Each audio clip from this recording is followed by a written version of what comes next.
సత్సంగము మనకు చూపెడు ఓం కొనసాగించాలని కోరుచున్నాం.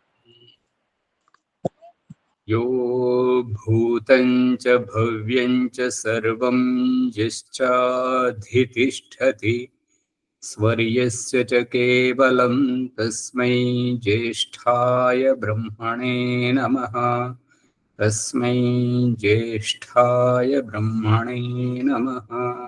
ఓం శాంతి శాంతి శాంతి. ఓం. ఉపనిషత్ జ్ఞానగం అధ్యాత్మ సత్సంగానికి వచ్చిన వారందరికీ నమస్తే, స్వాగతం, సుస్వాగతం. నిన్నటి ప్రసంగంలో ఆయువు కాలం చెల్లేటువంటిది, ఆయువు నిండేటువంటిది వయస్సుకు ఏ రకంగా, దేహంకు ఎందుకు కాదు, ఆత్మకు ఎందుకు కాదు అనేటువంటి విషయం చాలా మందికి సందేహం వస్తుంది. నమస్తే ఆచార్జీ. నమస్తే.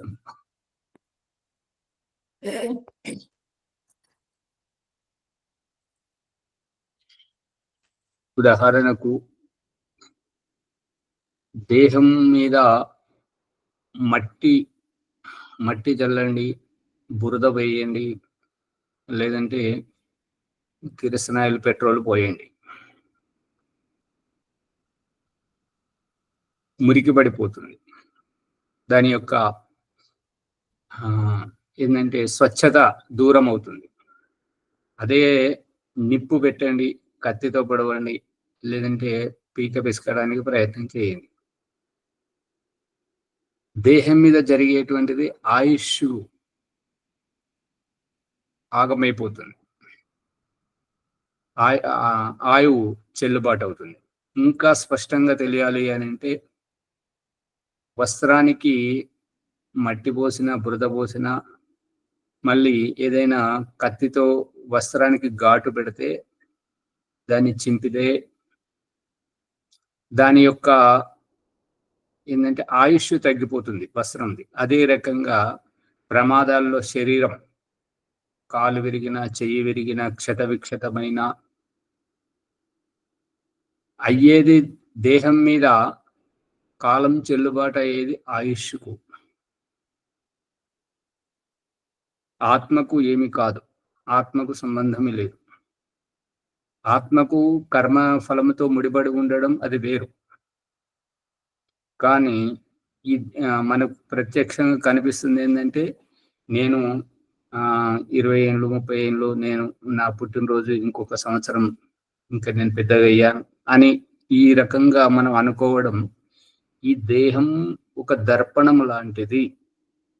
దేహంకు ఏది జరిగినా ఆయుష్కు, దేహంకు మంచి దేహమును మంచి పుష్టికర ఆహార పదార్థాలతోటి పోషించి, ఆ ఆసన ప్రాణాయామాలు చేయించి ఆరోగ్యంగా ఉంచితే ఆయుష్ పెరుగుతుంది. అదే ఇక తినుకుంటా కూర్చోండి, ఒళ్ళు కదలకుండా ఉన్నట్టయితే ఆయుష్ తగ్గిపోతుంది, అన్ని రోగాలు వస్తుంటాయి దాని కారణంగా. అర్థమవుతుందా లేదా? అందుకని ఈ వయస్సుకు కాలం చెల్లుబాటు అవుతుంది, ఆత్మకు కాదు, శరీరానికి అంతకంటే కాదు. శరీరం ఒక దర్పణం లాంటిది. మళ్ళీ మళ్ళీ చెప్పడం ఎందుకు జరుగుతుందంటే సూటిగా పట్టుకోవాలి. వయస్సు మనకు ఆయువు ఏదైతే ఉందో ఆ ఆయువే వయస్సు. ఆయుష్కు కాలం చెల్లుతుంది. ఇప్పుడు వస్త్రానికి ఒక బొక్క పడింది, ఏదైనా చీకు ముళ్ళ కంచెలో తట్టుకొని చినిగిపోయింది అంటే దానికి కాలం చెల్లుబాటు అయింది, కాదు మనం వేసుకోలేము. అదే రకంగా శరీరానికి కాలు చెయ్యి విరిగింది, కన్ను పోయింది అని అన్నప్పుడు వికలాంగత్వంలో ఎంచబడతా, అంటే మంచి వాళ్ళ స్థాయి నుంచి కొంచెం నిమ్న స్థరం వాళ్ళలో లెక్కించబడుతుంటారు. అదే క్షత విక్షతం అయిపోయాం అనుకోండి, శరీరం క్షత విక్షతం అవుతూ చూపిస్తున్నది, కానీ శరీరం క్షత విక్షతం అవ్వడంతో ఆయుష్ తగ్గిపోతుంది. ప్రాణాలతో బ్రతికితే ఆయుష్ ఇంకా కొనసాగుతుంది, ఇంకా బ్రతకలేకపోతే ఆయుష్ అక్కడికి ఆగిపోతుంది. శ్యామలయ్య గారు, అర్థమవుతుందా విషయం? ఆచార్య అర్థమవుతుంది, తెలుస్తుంది ఆచార్య. లాస్ట్ అడిగాను నేను. అదే అందుకని ఇంకా దాంట్లో కొంతమందికి సందేహాలు కలుగుతున్నాయి వింటూ ఉంటుంటే, అందుకని మళ్ళీ ఆ విషయం లేవనెత్తడం జరుగుతుంది. ఇదంతా ఏది జరిగినా కూడా నాణ్యత మీద, నాణ్యత దాని యొక్క దీని ఇంగ్లీష్లో ఏమంటారంటే లైఫ్ టైం, దాని ఆయుష్ మీదకి వస్తుంది. మీరు ఏ రకంగా చూడండి, ఇంకా ఆలోచించి ప్రశ్నలు తీసుకురండి అర్థం కాకపోతే. రాజమణిమ్మ గారు పట్టుకుంటున్నారా లేదా? సువర్చలమ్మ గారు అర్థమవుతుంది ఆచార్యజీ. ఆచార్య, ఈ లైఫ్ అనేది జన్మ ఇచ్చినప్పుడు అందరికి సమానం ఇస్తాడా పరమాత్మ? ఇవ్వడు. ఎవరి ప్రారంధాన్ని బట్టి వారిది వీరికి వర్తించదు, వీరిది వారికి వర్తించదు. కర్మఫలం అన్నప్పుడు ఎవరు చేసుకున్నటువంటి, ఇప్పుడు ఉద్యోగం చేస్తున్నప్పుడు ఏంటంటే ఎవరు ఎలా చేస్తుంటారో అలా. మంచిగా చేసిన వారికి ప్రమోషన్లు వస్తుంటాయి, చెడుగా చేసిన వారికి కోప్పడి మందలించడం జరుగుతుంటది. లాభాలు చేకూర్చిన వారికి ఇంకా బాధ్యతలు ఎక్కువగా అప్పగించడం జరుగుతుంది. అదే నష్టం చేసినటువంటి వారికి దండించడం జరుగుతుంటుంటది. ఇంకా చాలా పై స్థాయికి తీసుకెళ్లి ఇంకో బ్రాంచ్, 2 శాఖ ఉపశాఖలుగా అనేక చోట్ల ప్రారంభింపజేస్తే ఇంకా వారికి మొత్తం బాధ్యత అంతా వారికి అప్పగించడం జరుగుతుంటది. లేదంటే ఈ అసలుకే ఎసరబెట్టి కంపెనీని, వ్యాపారంని మొత్తానికి ముంచేసేటట్టు అయితే అతన్ని చెరసాలలో పెట్టి శిక్షించడం జరుగుతుంటది అన్నట్టుగా. అర్థమవుతుందా లేదా? అర్థమవుతుందా? ధన్యవాదాలు. ఇదంతా చేసేది ఆత్మనేనైనా, ఆత్మ చేసేది కర్త, ధర్త, భోక్త అంతా ఆత్మనే. చూపెట్టేటువంటిది దేహం మీద, కానీ ఈ దేహంతో పాటు ఉండాలా ఉండకూడదా అనేటువంటిది ఆ యొక్క ఆత్మ కర్మ మీద ఆధారపడి ఉన్నది. ఆ కర్మ ఎలా చేస్తే అలాగా. అదే చేసే క్రియలను బట్టి అంతే, చేసే కర్మ క్రియా వ్యవహారం మీద ఆధారపడి ఉంటుంటారు. ఇప్పుడు తీసివేయడం కూడా జరుగుతుంది ఆచార్య. ఏమంటారు? తప్పులు అధికమైనప్పుడు పని నుండి తీసివేయడం తప్పనిసరిగా. అదే ఇప్పుడు మనకు అది మంచితనంలో వీళ్ళు చేసేవాళ్ళు చేస్తున్నారు, కానీ ఏమాత్రం ముందుకు పోతలేదు అని అంటే ఒక మంచి ఎక్స్పర్ట్, నైపుణ్యం గలటువంటి, దక్షత ఉన్నటువంటి కార్యదక్షుని తీసుకొని రావడం జరుగుతుందా లేదా? అదే రకంగా నష్టం చేసినప్పుడు అతన్ని తొలగించడం కూడా జరుగుతుంది. ఎవరో ఒక మంచి అనుభవజ్ఞుని తీసుకొస్తే ఏ పరుగులు పెడుతుంటదో అదే రకంగా ఒక అనుభవహీనుణ్ణి, దుర్భావం కలిగినటువంటి వాడిని, ఎప్పటికీ నష్టం చేస్తున్నటువంటి వారిని తొలగించడం కూడా జరుగుతుంది. ఇటువైపు ఉంది, అటువైపు, 2 వైపులు. ఆచార్జీ, మాకు ఇక్కడ తణుకు దగ్గర ఆచార్జీ గేదెల్ని, ఆవుల్ని అదగానే చంపేస్తున్నారు ఆచార్య. పెద్ద బ్యాటరీ కట్టారు మునుపు 5 సంవత్సరాల క్రితము. మళ్ళీ ఇప్పుడు ఆపేశారు, మళ్ళీ మొదలెట్టారు. మళ్ళీ ఆపడానికి శ్రీనివాస్ గారు అందరూ మళ్ళీ ప్రయత్నం చేస్తున్నారు ఆచార్య. పెంచితే మళ్ళీ కూడా ఆపారు. అంటే మాకు ఈ బోల్డ్ లక్షలు తీసుకున్నాం మేము, 30 లక్షల లంచం ఇచ్చే మేము ఏం ఆపము, అన్ని పైనుంచి ఆర్డర్లు వచ్చేసినాయి అని చెప్తున్నారు ఆచార్య. అక్కడ గట్టిగా నిలబడి అది ధర్నాలు చేసి వాళ్ళకు అది మార్గాలను ఆపేసి అవి చేస్తే అవుతుంది. ఎందుకు అవ్వదు అంటే అది వారు సత్యం చెప్తున్నారు. ఏంటంటే సారాయి దుకాణాలకు లైసెన్స్ ఇచ్చేది వారే, సారా బంద్ చేయమని ఆందోళనకు కారణమయ్యేది వారే, అన్ని వాళ్ళే చేస్తుంటారు అన్నట్టుగా. ప్రజలే అదే తెలుసుకోవాలి అంతవరకు. దాంట్లో మనం ఎక్కువ పోవద్దు, ఎందుకంటే మన విషయం వేరు. లోకజ్ఞానంలో ఏమంటే అత్తను గొలుచుకోమంటారు, కొడల్ని దొంగులుకోమంటారు. గవర్నమెంట్ లెక్కలు అన్ని తప్పుడు చాలా ఉన్నాయి.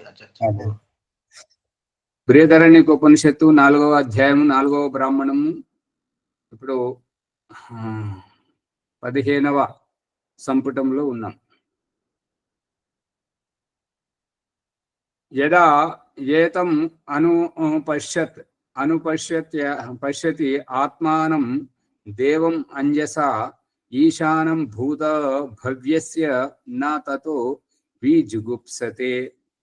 ఇక ఈ రకంగా ఎప్పుడైతే ఆత్మానం అనుపశ్యతి, ఎప్పుడైతే ఈ జన్మలలో స్త్రీ పురుష నపుంసక పశుపక్షి క్రిమి కీటకాలలో ఆత్మను చూడడం జరుగుతుంటుంటుందో, ఆ రకంగా చూసినప్పుడు దీంట్లో ఉన్నది ఆత్మనే, దీంట్లో ఉన్నది ఆత్మనే అని చెప్పేసి ఆత్మభావాన్ని చూసినప్పుడు అక్కడ తెలుస్తున్నది ఏంటంటే ఆత్మానం దేవం అంజస, ఈ యొక్క భగవంతుని బిడ్డలుగా, నేనైనా భగవంతుని బిడ్డనే, ఆ పశుపక్షి క్రిమి కీటకాల్లో ఉన్నది కూడా భగవంతుని బిడ్డనే అని చెప్పేసి ఆత్మభావాన్ని ఎప్పుడైతే చూడడం జరుగుతుంటుంటుందో అటువంటి దాంట్లో ఈశానం భూత భవ్యస్య నా తతో విజుగుప్సతే. ఈశానం అంటే స్వామి, ఈ యొక్క ప్రాణులన్నింటికి స్వామి ఎవరు, ఎక్కడి నుండి ఇవన్నీ పుట్టుకుంటూ వస్తున్నాయి, ఎక్కడికి ఇవి ఈ దేహాన్ని వదిలి జీవితాన్ని వదిలిపోతున్నాయి, చనిపోతున్నాయి, వీటి యొక్క భూతకాలం ఎక్కడి నుండి వచ్చాయి, భవ్యస్య, భవ్యం అంటే ఈ యొక్క భవిష్యత్తు, వీటి యొక్క ఎక్కడి నుండి ఉద్భవించాయి, ఎక్కడికి అంతరించిపోతున్నాయి అనేటువంటి ఈ రహస్యాన్నంతా ఎవరైతే తెలుసుకుంటారో,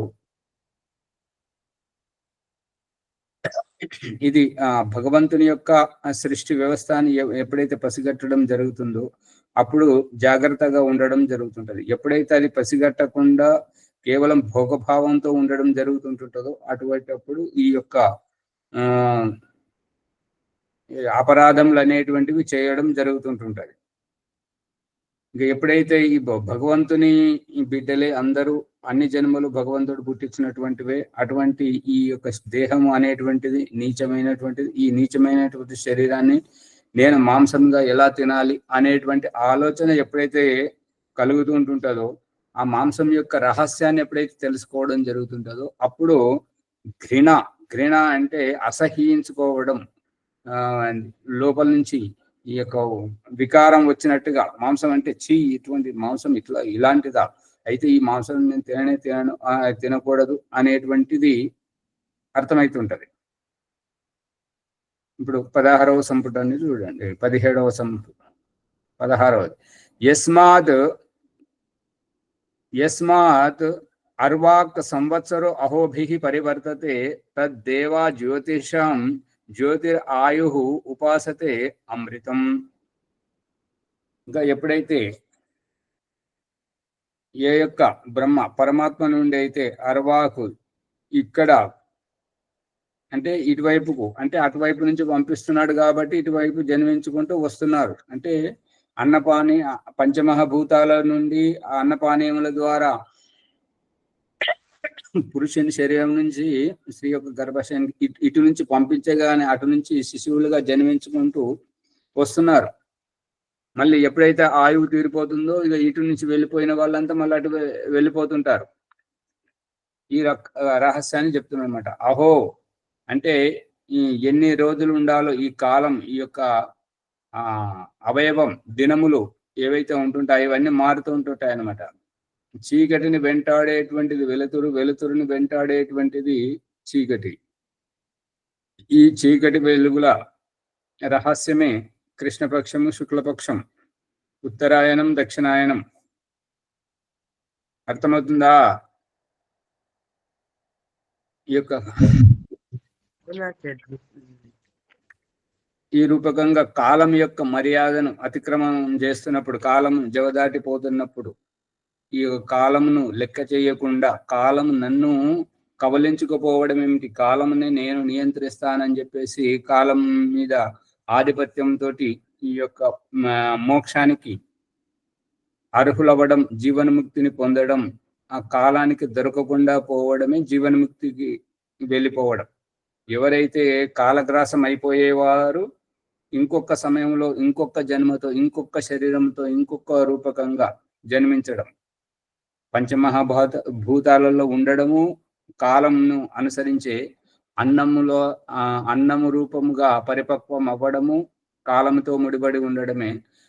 ఆ అన్నము ఉడకడము, నమలడము, మింగడము, మరియు లోబటికి వెళ్ళిన తర్వాత ఒలవడము అంత కాలంతో ముడిపడినటువంటిది.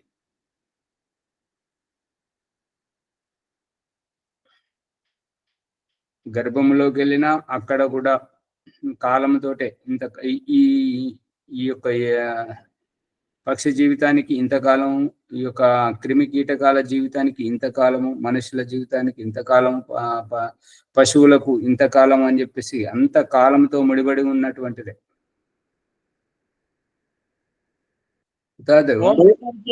ఆచార్య ఇప్పుడు సంక్రాంతి వరకే ఉత్తరాయణం దక్షిణాయనం అంటున్నారు. మరి అది ఎట్లా వరకు ఈ టైం వరకే ఎందుకు పెట్టిండు ఆచార్య? ఉత్తరాయణం దక్షిణాయనం మీకు తప్పుడు లెక్కలు కావాలా? సరిగానే కాదు, తప్పుడు లెక్కలు కాదు. సరైన ఇప్పుడు మనకు దక్షిణాయనం ఎప్పుడు ప్రారంభమవుతుంది? వర్ష ఋతువుతో ప్రారంభం అవుతుంది కదా, వర్షాలు పడడం, పంటలు. ఆచార్య చవితి నుంచి స్టార్ట్ అవుతుంది ఆచార్యజీ.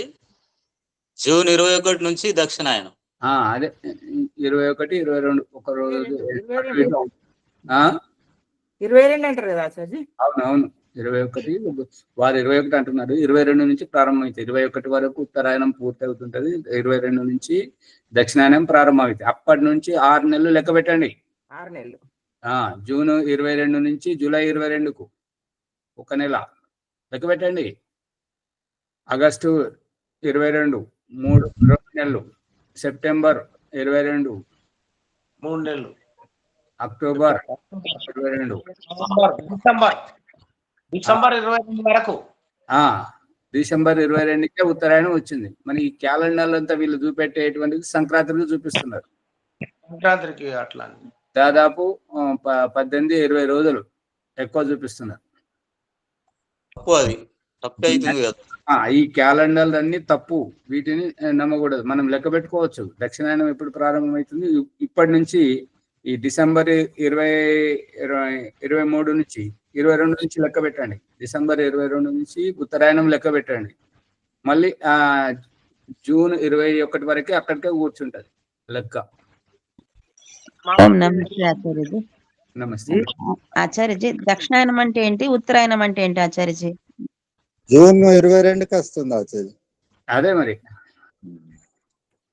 ఇది మన లెక్క ఏదైతే ఉన్నదో ఈ క్యాలెండర్లకు కుదరదన్నమాట. అది వాళ్ళు తప్పుడు లెక్కలు, తప్పుడు జ్యోతిష్యం అంతా చెప్తున్నారు. అది సరైనటువంటిది కాదు. ఉత్తరాయణము దక్షిణాయనము అని అంటే సూర్యుడిని నడిపించడం, ఈ యొక్క భూమి తిరుగుతున్న దాన్ని బట్టి మనకు దినరాత్రులు ఏ రకమైతే ఏర్పడుతూ ఉంటుంటాయో ఆ ఏర్పడే దాంట్లోనూ చీకటి భాగం రాత్రి అని, వెలుతురు భాగం దినమని, కృష్ణపక్షం చంద్రుని యొక్క 16 కళలు ఎదగడమని, కృష్ణపక్షం చంద్రుని యొక్క 16 కళలు తగ్గడమని, శుక్లపక్షంలో పున్నమి వైపుకు, కృష్ణపక్షంలో అమావాస్య వైపుకు చంద్రుడు పయనిస్తుండడం చూపించడం. ఉత్తరాయణం ఉత్తరాయణంలో మొత్తం పెద్ద దినము పెద్దగా అవుతుంటది అంతకంతకు. దక్షిణాయనంలో దినము తగ్గిపోతుంది, రాత్రి పెరుగుతూ ఉంటుంటది. అవును, రాత్రి ఎక్కువ ఉంటది. దక్షిణాయనంలో రాత్రి ఎక్కువ ఉంటది, ఉత్తరాయణంలో దినం ఎక్కువ ఉంటుంటది. ఉత్తరాయణం ఉన్నత దిశ, అభ్యున్నతి దిశ, అందరికీ ఆహ్లాదకరంగా ఉంటుంటది, ఉత్సాహంగా. ఇక దక్షిణాయనంలో వర్ష ఋతువుతోటి ప్రారంభం అవుతుంటది. వర్షాకాలం, ఈ చలికాలం, ఇదంతా ఎప్పటికీ వర్షాలు పడ్డప్పుడు బయటకు వెళ్ళకుండా ఇబ్బంది పడడం ఉండడం, మరియు చలికాలంలో చల్లగా చలిగి బయట ఉండలేకుండా ఉండడం, సంకుచిత భావం. అంటే చీకటి ఎక్కువ ఉంటది ఆచార్యజీ? చీకటి ఎక్కువ ఉంటది. చీకటి ఎక్కువ ఉండటకు మనకి 6 నెలలు ఎక్కువ రాత్రులను. ఇప్పుడు డిసెంబర్ నుంచి మీ ఇంటి ముంగట సూర్యుడు ఎక్కడైతే కనబడుతున్నాడో నెమ్మదిగా కుడి వైపు నుంచి ఎడమ వైపుకు వస్తున్నట్టుగా కనిపిస్తుంటాడు. చూడండి, రోజు రోజుకు గమనిస్తుందండి. సూర్యుడు ఉత్తరం వైపు ప్రయాణం ఉంటది. ఇప్పుడు కుడి చేతి వైపు నుంచి, దక్షిణం నుంచి కుడి చేతి వైపుకు వస్తుంటాడు అన్నమాట. ఉత్తరాయణం వైపు ప్రయాణం అయ్యాడు. ఉత్తరాయణం అంటే వెళ్తారు కదా ఆచార్యజీ. మరి దక్షిణాయనంలో పొద్దు గొడవగా వెలుతురు ఉండగా అని అది కాదు సమస్య. ఏంటంటే ఉంటది కానీ దినము చిన్నగా ఉంటుంటది, దినదినము తగ్గిపోతుంటది దక్షిణాయనంలో. ఉత్తరాయణంలో దినము పెరుగుతూ ఉంటుంటది. దక్షిణాయనంలో రాత్రి దినము తగ్గి రాత్రి పెరుగుతూ ఉంటుంటది దక్షిణాయనంలో. ఉత్తరాయణంలో దినము పెరుగుతూ రాత్రి తగ్గిపోతుంటుంటది. అదే అదే అదే. అది సరే ఆచార్య. ఎక్కడి ప్రసంగాన్ని ఎక్కడ తీసుకెళ్లారు అది దాంట్లో మార్పు. ఆచార్య సందేహం వచ్చింది, నివృత్తి చేసుకున్నాను ఆచార్యజీ. మంచిది అయిపోయింది. వినే వాళ్ళు ఏమనుకుంటారు? ఆచార్యజీ లెక్క 3 ఋతువులు అయితే ఇప్పుడు మనకి దక్షిణాయనం పూర్తయినట్టే కదా లెక్క. అవును. వర్ష ఋతువు అంటే ఇప్పుడు వర్ష, శరద్, హేమంత ఋతువులు ఇప్పుడు పూర్తవుతున్నాయి. హేమంత ఋతువు ఇంకా పూర్తి కాలేదమ్మ గారు. అదే ఇంకొక నెల, ఈ పుష్యమాసం, ఇంకొక నెల ఉంది. పుష్యమాసం వరకు. మరి అట్లయితే మరి మనకి దక్షిణాయనానికి అంటే ఇక 6 నెలల లెక్క. వర్ష ఋతువు అంటే ఆచార్యజీ ఇప్పుడు అమావాస్య నుండేనా లెక్క అది? అమ్మగారు చెప్పండి. వర్ష ఋతువు ఎక్కడ ప్రారంభమవుతుంది అని అంటే ఆషాఢం తర్వాత ప్రారంభమవుతుంది వర్ష ఋతువు.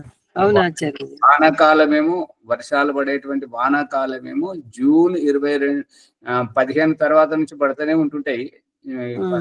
22 నుంచి అయితే ఇక పూర్తిగా ఇది వానాకాలం. అప్పుడే వీళ్ళు విత్తనాలు వేసుకోవడం, బడులు ప్రారంభం కావడం, ఈ వ్యాపారాలు వాళ్ళు చేసుకోవడం, అన్ని కొత్త ఖాతాలు అంతా, బ్యాంకు కొత్త ఖాతాలన్నీ, అప్పులు ఇచ్చే వారికి అన్ని కొత్తగా మొదలు పెడుతుంటారు.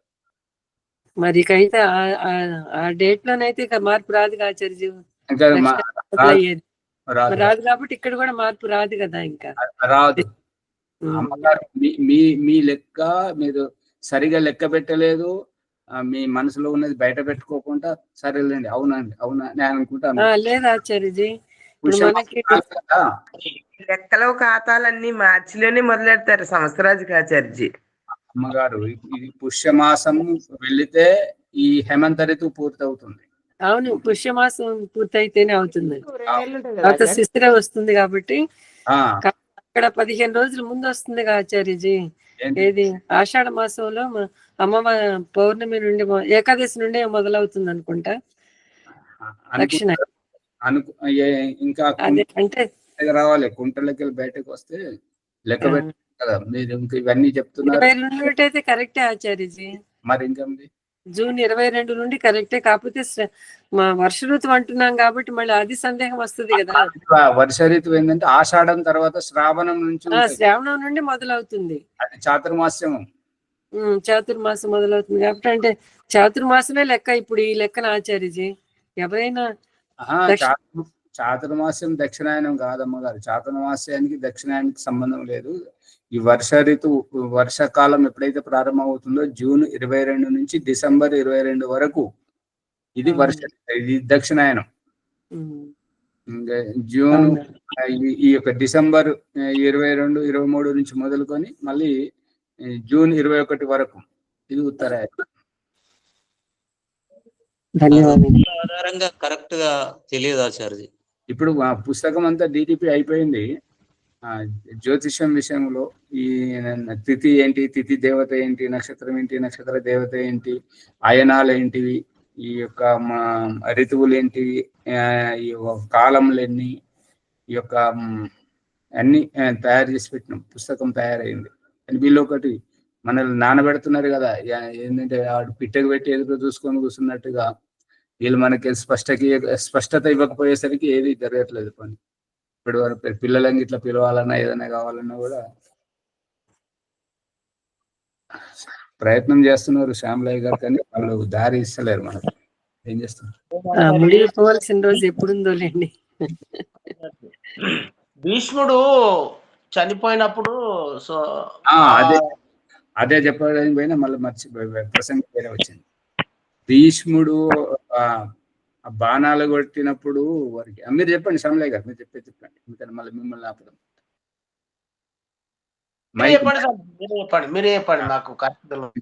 ఈ యొక్క భీమునికి బాణాలు కొట్టేసరికి ఆ యొక్క క్షతవిక్షతమై ఆ బాణాల మీదనే పడిపోయి ఉంటుంటాడు.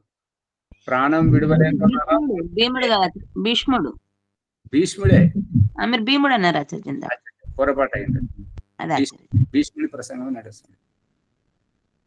అయితే ఆ శ్రీకృష్ణుడు వచ్చి అడుగుతాడు, ఏమిటి పితామహ మీరు మరి ఇంత అవస్థలో కూడా మీరు ఇలా ఉండడం, మీ చేతి మీకు అధీనంలో ఉన్నటువంటి ఇచ్ఛామృత్యు, మీరు ఎప్పుడు కావాలంటే అప్పుడు మీరు వెళ్ళిపోవచ్చు కదా, ఎందుకు ఈ అవస్థలో ఇంకా మీరు ఎందుకు బ్రతుకుంటున్నారు అని అంటే అప్పుడు అంటాడు, ఈ దక్షిణాయనం వెళ్ళిపోవడానికి ఇంకా కొద్ది రోజుల సమయం ఉన్నది, నేను ఉత్తరాయణంలో వెళ్ళిపోతాను అని చెప్పేసి చెప్తుంటారు అనమాట. ఉత్తరాయణం వెళితే ఉన్నత దిశకు వెళుతారు, మోక్షానికి వెళుతారు అనేటువంటి భ్రమ. ఆ భ్రమను పటాపంచలు చేయడానికి దయానంద సరస్వతి దక్షిణాయనంలో అమావాస్య రోజు, దీపావళి రోజు తన దేహత్యాగం చేసి ఈ యొక్క భ్రాంతి నుంచి కనువిప్పు కల్పించాడు అనమాట. ఉత్తరాయణం దక్షిణాయనం అని అంటే చచ్చే వాళ్ళంతా మరి మోక్షానికి వెళ్ళాలంటే ఎప్పుడు ఎవరు ఏ రకంగా చచ్చినా కూడా శివైక్యమైపోయారు, బ్రహ్మలీనమైపోయాడు, ఫలానా అయిపోయాడు అని చెప్పేసి సమాజంలో ఈ భ్రాంతులు ఉన్నాయి కదా, ఆ భ్రాంతులను నివృత్తి చేయడానికి ఇంకా దయానంద సరస్వతి చెప్పింది అనమాట. దక్షిణాయనము అమావాస్య రోజు ఎవరు చావాలని అనుకోరు, పున్నం రోజు చావాలనుకుంటారు. ఈ యొక్క ఆచార్య అన్ని తెలిసిన వాడు అమావాస్య నాడు చనిపోతాడని సామెత. ఈ అమావాస్య రోజు చనిపోవడము, అమావాస్యకు ముందు 1-2 రోజులతోటి అష్టమి నుంచి మొదలుకొని అమావాస్యకు ముందు చనిపోవడమే శ్రేయస్కరం.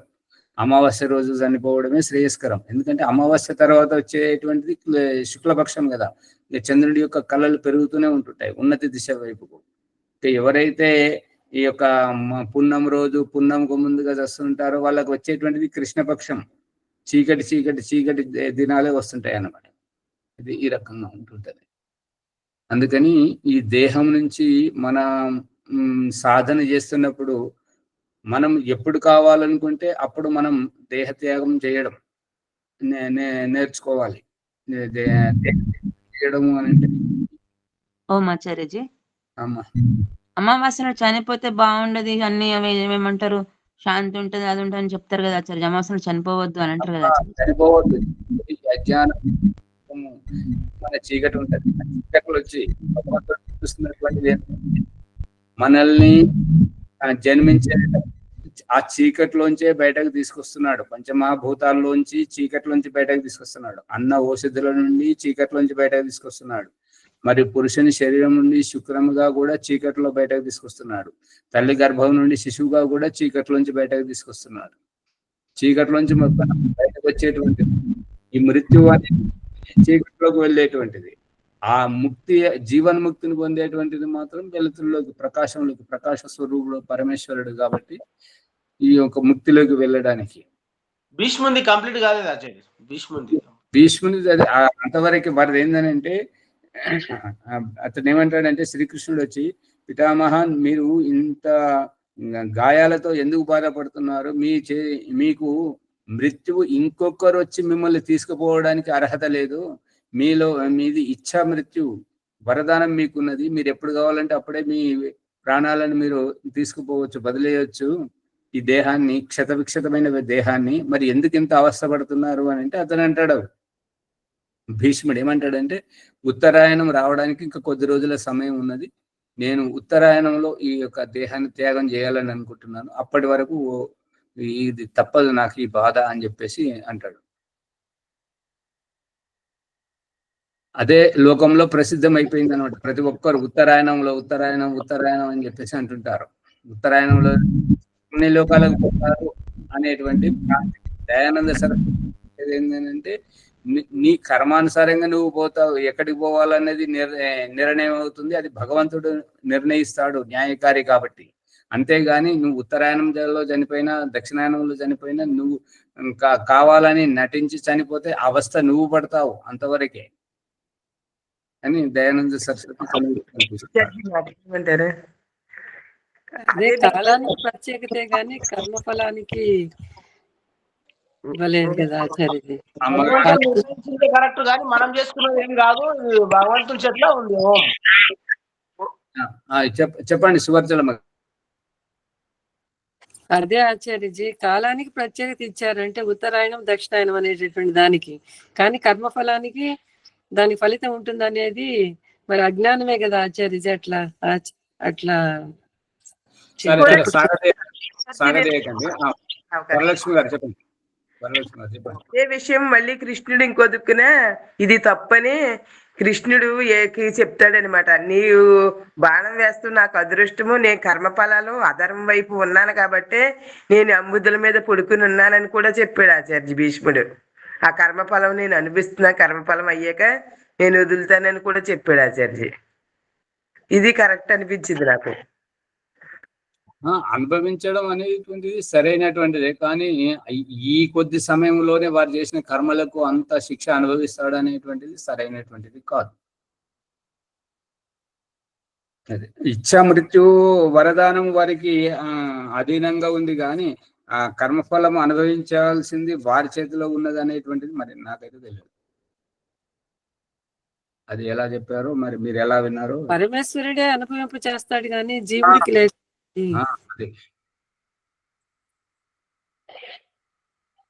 భగవంతుని శాసనాన్ని మనము ఉల్లంఘించినట్టు అవుతుంది, ఆ భగవంతుని వ్యవస్థను తిరస్కరించినట్టు అవుతుంది. ఇంకా దేవుడు జీవుడు సమానం అనేటువంటి భావం వస్తుంది, ఇంకా నానా సందేహాలు వస్తాయి దాంట్లో. అదే పౌరాణికంగా అట్లా చెప్పడం వరకు తప్ప వేద జ్ఞానం ప్రకారం అయితే అది సరైనది కాదు. యస్మిన్ పంచజనాః ఆకాశశ్చ ప్రతిష్ఠితః తమేవ మన్యే ఆత్మానం విద్వాన్ బ్రహ్మ అమృతో అమృతం. ఇక ఏ ఆత్మలోనైతే పంచ అంటే 5 సంఖ్యలు ఉంటుంటాయో, అంటే పంచమహాభూతాలు, పంచ సూక్ష్మభూతాలు, పంచ స్థూల భూతాలు, ఇవి తన్మాత్రలు దేంట్లోనైతే ఉంటుంటాయో అటువంటి పంచజన అంటే 5 రకాలుగా మనుషులు ఉంటారనమాట. ఆ 5 రకాల మనుషులు, ఒకరేమో కేవలం జ్ఞానం బోధించేవారు, ఇంకొకరు గాలికి తెలిగేటువంటి వారు, ఇంకొకరు రక్షణ చేసేటువంటి వారు, ఇంకొకరు వైశ్యవృత్తి వ్యాపారం చేసేవారు, పంటలు పండించేవారు, ఇంకా మరొకరు చెబితే చేసేటువంటి వారు, స్వతహ స్ఫురించినటువంటి వారు, ఇక చిట్ట చివరికి కేవలం ఎట్టికి బతుకుతుంటారు అన్నట్టు, ఇంకొకరి జీవితం మీద ఆధారపడి అటువంటి వాళ్ళు. ఎవరి ఆశ్రయం నుండి అయితే ఇదంతా జరుగుతూ ఉందో, సూర్యుడు వెలుగుతున్నాడో, భూమి తిరుగుతున్నదో, పంటలు పండిస్తూ ఉన్నదో, ఎవరి ప్రమేయంతో గాలి వీస్తూ ఉన్నదో, ప్రాణులందరికీ ప్రాణవాయువునిచ్చి జీవం పోస్తూ ఉన్నదో, ఎవరి ప్రమేయంతో ఈ యొక్క వర్షం కురుస్తూ ఉన్నదో, ఎవరి ప్రమేయంతో ఈ యొక్క ప్రాణులన్నీ సుభిక్షంగా ఉంటున్నాయో, ఎవరి ప్రమేయం వల్ల ఈ యొక్క వృక్ష వనస్పతులన్నీ సస్యశ్యామలంగా ఉంటున్నాయో, ఆ యొక్క అతడు పరమాత్ముడు. ఈ యొక్క పరమాత్ముని ఈ యొక్క విద్వాంసులు, జ్ఞానవంతుల మాధ్యమంగా జనసామాన్యమంతా ఆ పరమాత్మను, బ్రహ్మ భగవంతుని గుర్తించడం జరుగుతుంది. ఎవరైతే బ్రహ్మ పరమాత్ముని అణువణువున గుర్తించి అతని ప్రమేయంతో అంతా జరుగుతున్నది, నేను కేవలము ఇప్పుడు ఏంటంటే ఒక చుట్టాలింటికి వెళ్ళినప్పుడు అక్కడ మనకి ఏమీ అధికారం ఉండదు. అక్కడ మనకు వెళ్ళగానే నీళ్ళు ఇస్తారు, నీళ్ళు కాళ్ళు కడుక్కోగానే పీటేస్తారు, తినడానికి తాగడానికి మనకు అన్ని ఉన్న దగ్గరికే తెచ్చి పెడుతుంటారు. అక్కడ కేవలం మనం నిమిత్త మాత్రంగానే, అదే రూపకంగా ఇక్కడ జీవుడు పుడుతున్నాడు అని అంటే అతడు ఎలా బతుకుతాడు అనేటువంటి వ్యవస్థలో, అతడు ఏమి తింటాడు అనేటువంటి వ్యవస్థలో తల్లి ఎదలో పాలను పుట్టించి, ఆహారాన్ని ముందు పుట్టించి తర్వాత ఆ జీవులకు జన్మనిస్తున్నాడు. ఏ జాతిలోనైనా చూడండి, పశుపక్షి క్రిమి కీటకాలు మనుషులు అన్నిట్లలో అలా ఉందా? మీకు ఎక్కడైనా మరి ముందే పిల్లలు పుట్టి ఆవురావురమంటుంటే అప్పుడు ఆహారాన్ని తయారు చేశారా? వ్యవస్థ అంతా ముందే చేయబడింది ఆచార్య.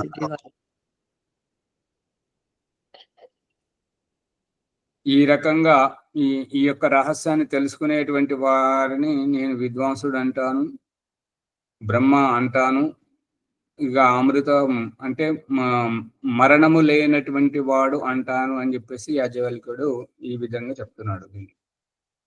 ఇదంతా చేసేవాడు ఆ యొక్క పరమేశ్వరుడే. అమృతం, అమృతం అంటే మృతం, నవిద్యతే మృతం యస్య అంటే ఎవరికైతే మరణము లేదో అటువంటి వారు అమృతం. బ్రహ్మ, ఆ బ్రహ్మ యొక్క జ్ఞానం, బ్రహ్మ యొక్క సాక్షాత్కారం, బ్రహ్మ యొక్క స్వరూపాన్ని తెలుసుకునేటువంటి వారు బ్రాహ్మణులు అనబడుతుంటారు. వెలిగిందా? తెలియంది ఆచార్యజీ. డౌట్ వస్తుంది. అన్ని భగవంతుడు చేస్తాడు, సప్పుడుగా కూర్చుంటే లోపల తిన్నికి కూడా రాదు కదా. మరి భగవంతుడు అన్ని రకాలుగా ఇచ్చినప్పుడు మన ప్రయత్నం కూడా చేయాలి కదా.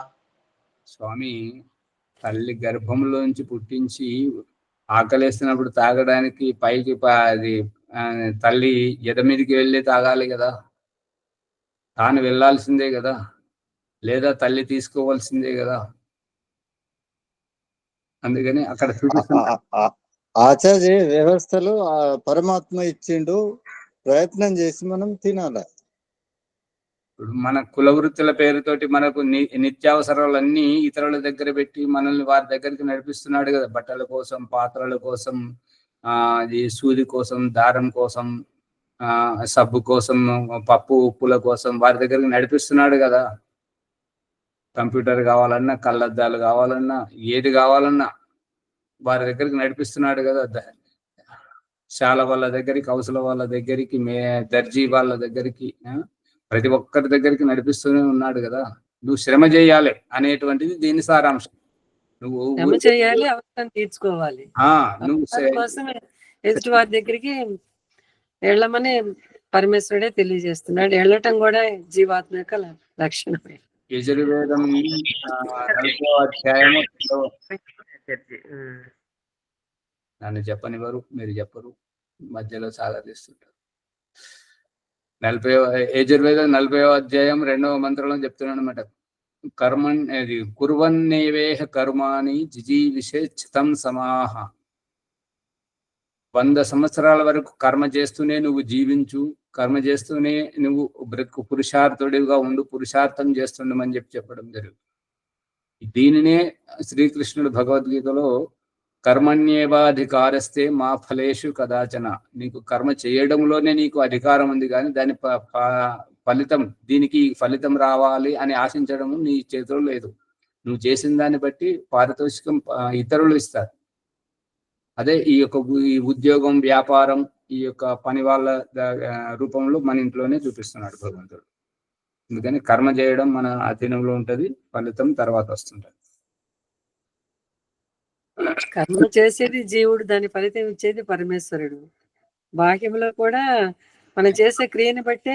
అమ్మగారు, మీరు అలా చెప్తే ఇవాళ శ్యామలయ్య గారు చెప్తున్నది నిజమవుతుంటది. అందరూ చెప్తున్నది ఏంటంటే నేనంటే ఆత్మను అంటున్నారు. నువ్వంటే ఉంటది. ఆ ఆత్మ అంటే చెప్పాలి, ఏ స్థితి అంటుంటారు అనేది అది చెప్పడం రావాలి. కానీ నేనంటే ఆత్మను, నువ్వంటే పరమాత్మ అనేది ఈ భాష బాగాలేదు, బాగుండలేదు ఆచార్య. కాకపోతే ఇప్పుడు చీకటి, వెలుతురు ఈ రెంటిలో అర్థమైతేనే అది జీవాత్మది, పరమాత్మది అర్థం అవుతుంది ఆచార్యజీ. ఇప్పుడు ఇదేంటంటే ప్రారంభంగా ఓనమాలు దిద్దుకునేటువంటి, నల్లపలక మీద తెల్లని గీతలు గీస్తూ ఓనమాలు దిద్దుకునేటువంటి ఈ స్థితిలో నేనంటే ఆత్మ, ఈ శరీరంలో నేనంటే ఆత్మ, నువ్వంటే పరమాత్మ అంటే నడుస్తుంది. కానీ నిలబడి అడిగారు అనుకోండి, నువ్వు ఎట్లా ఆత్మ అవుతావు, నువ్వు శ్యామలయ్యవు కదా, నువ్వు ఫలానా కదా అని అన్నారు అనుకోండి, అక్కడ మనం నోరెళ్ళ పెట్టాల్సి వస్తుంది. ఇక్కడ ఇప్పుడు ఆలోచన చేయాల్సింది కూడా దాన్ని పూర్తిగా చెప్పబడదు. ఇక్కడ పూర్వాభ్యాసంలో ఏం జరుగుతుంది అని అంటే ఆ మాట్లాడడం, ఆ చెప్పడం రావాలి. బాలరాజు గారు ఎప్పుడో అమావాస్య పుణ్యానికి వస్తున్నాడు, కృష్ణమూర్తి గారు అట్లాగే వస్తున్నారు కృష్ణమూర్తి గారు, కానీ చెప్పడం రావాలి. మనకొవ్వరు అవకాశం ఇవ్వరు. వాళ్ళ అవకాశం కోసం ఎవరికి వారు తొక్కేసుకుంటూ పోతుంటారు. మనమే నిలబడాలి, మనమే చెప్పడం నేర్చుకోవాలి. కృష్ణమూర్తి గారు వింటున్నారా? అందుకని ఈ మనం ఎంత అభ్యాసం చేస్తే అంత. శ్యామలయ్య గారు నేను అంటే ఏంటో విప్పి చెప్పినప్పుడే నేను అంటే ఆత్మ అనేది మీరు చెప్పేది సార్థకం అవుతుంది. అప్పటి వరకు ఇదంతా ఒట్టిదే. అర్థమవుతుందా? అది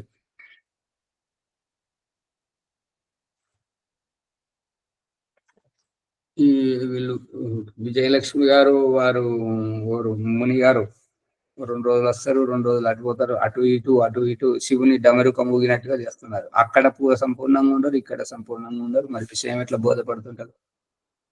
మళ్ళీ చెప్పినప్పుడు ఇది నాకు అర్థమైతలేదు అని చెప్పేసి మళ్ళీ అంటుంటారు.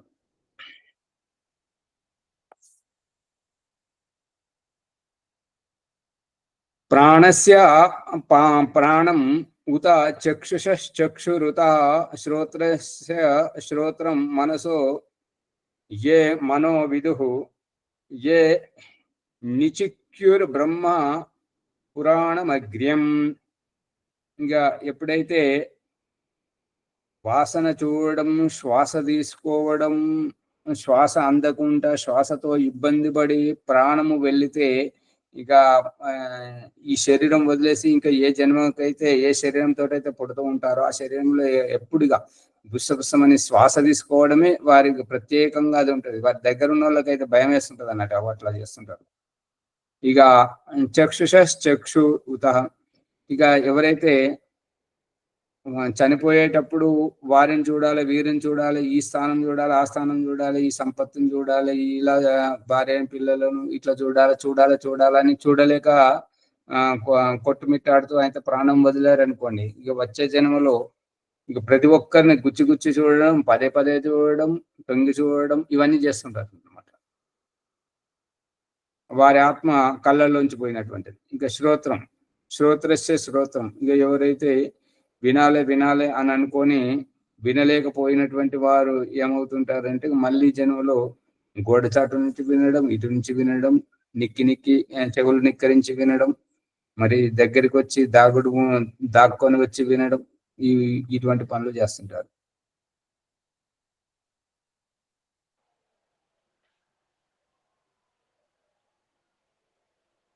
శ్వాస చెప్పండి. సమయము సంధ్యోపాసనకు సమయం అయిపోయినప్పుడే అయిపోయింది. తొందరగా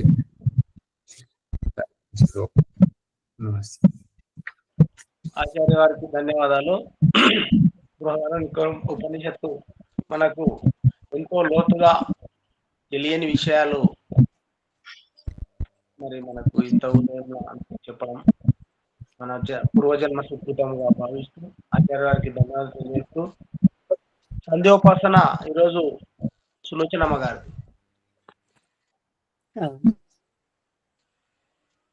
నమస్తే ఆచార్య. సరిగ్గా సంచోప అది బ్రహ్మ సాక్షాత్కారం.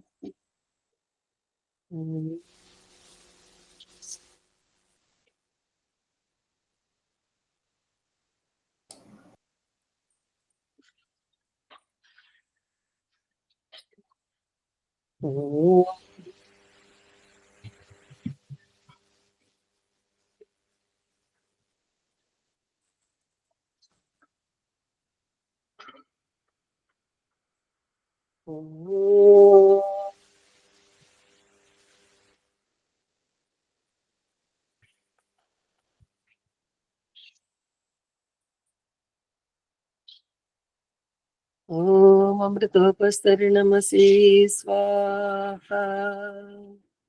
ఓం అమృతాపిధానమసి స్వాహా. ఓం సత్యం యస్య శ్రీర్మయి శ్రీకిసేతాం స్వాహా. ఓం సిన్నో దేవీరభిష్టయ ఆపో భవంతు పీతయే సంయోరభిస్రవంతు నః. ఓం వాక్కు ఓం ప్రాణః ఓం చక్షుః ఓం శ్రోత్రం ఓం నాభిః ఓం హృదయం ఓం కంఠః ఓం శిరః ఓం బాహుభ్యాం యశో బలం ఓం కరతల కర పృష్ఠే ఓం భూః పునాతు శిరసి ఓం భువః పునాతు నేత్రయోః ఓం స్వః పునాతు కంఠే ఓం మః పునాతు హృదయే ఓం జనః పునాతు నాభ్యాం ఓం తపః పునాతు పాదయోః ఓం సత్యం పునాతు పునః శిరసి ఓం ఖం బ్రహ్మ పునాతు సర్వత్ర ఓం భూః ఓం భువః ఓం స్వః ఓం మహః ఓం జనః ఓం తపః ఓం సత్యం ఓం ऋतं च सत्यं च भीता तपसो जायेत ततो रात्र जायेत ततः समुद्रोर्नवः समुद्रादर्णवादधे संवत्सरो अजायेत अहोरात्राणि विदधद्विश्वस्य विशतो वसि ॐ सूर्याचन्द्रमसौ धाता यदा पूर्वमकल्पयत् दिवं च पृथिवीं च अन्तरिक्षमदो स्वः ॐ सेन्नो देवीरभिष्टया आपो भवन्तु पीतये संयोरविस्रवन्तु नः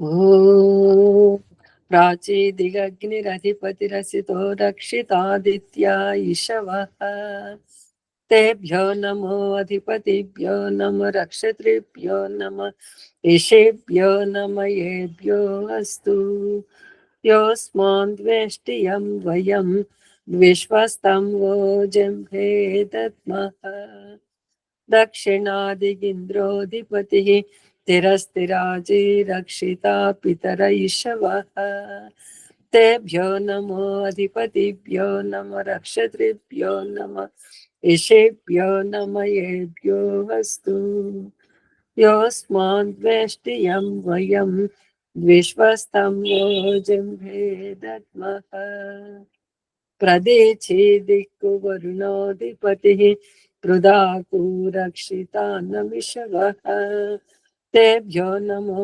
अधिपतिभ्यो नमो रक्षत्रिभ्यो नमः ऋषिभ्यो नमः येभ्यो अस्तु योऽस्मान् द्वेष्टियं वयं विश्वस्तं वो जम्भे दद्मः उदेचे दिक्कु सोमोऽधिपतिः स्वजो रक्षिता शनिरिषवः तेभ्यो नमो अधिपतिभ्यो नमो रक्षत्रिभ्यो नमः ऋषिभ्यो नमः येभ्यो अस्तु योऽस्मान् द्वेष्टियं वयं विश्वस्तं वो जम्भे दद्मः ध्रुवादिक्कु विष्णुरधिपतिः कल्माषग्रीवो रक्षिता विरुदैषवः तेभ्यो नमो अधिपतिभ्यो नमो रक्षत्रिभ्यो नमः ऋषिभ्यो नमः येभ्यो अस्तु योऽस्मान् द्वेष्टियं वयं विश्वस्तं वो जम्भे दद्मः ऊर्ध्वादिक्कु बृहस्पतिरधिपतिः श्रित्रो रक्षिता वर्षमिषवः तेभ्यो नमो अधिपतिभ्यो नमो रक्षत्रिभ्यो नमः ऋषिभ्यो नमः येभ्यो अस्तु योऽस्मान् द्वेष्टियं वयं विश्वस्तं वो जम्भे दद्मः उपस्थानमन्त्रः जातवेदसे सुनवाम सोम मरातीयतोनि दहाति वेदः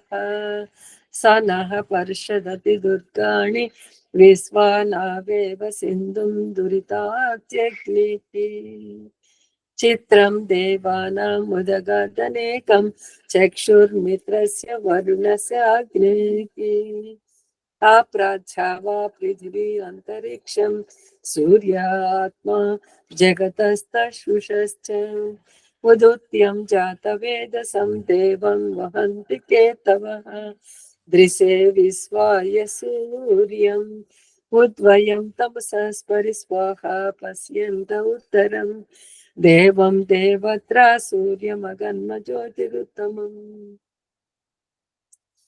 ఓం తచ్చక్షుర్దేవహితం పురస్తాత్ శుక్రముచరత్ పశ్యేమ శరదశతం జీవేమ శరదశతం శృణుయామ శరదశతం ప్రబ్రవామ శరదశతం అదీనాః స్యామ శరదశతం భూయస్య శరదశతాత్.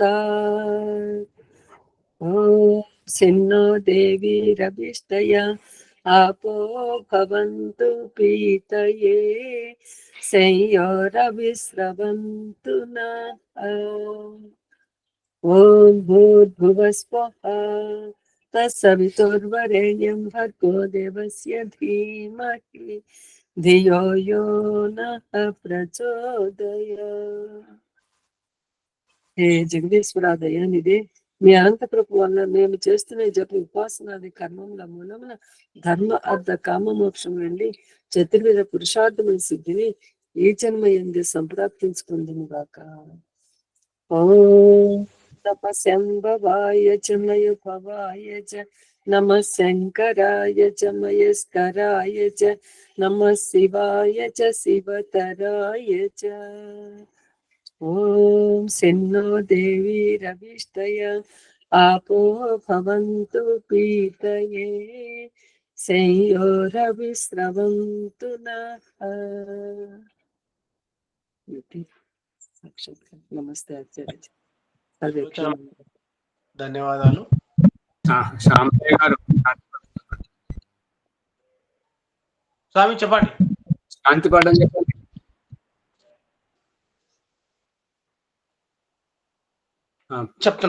చెప్తున్నా సార్.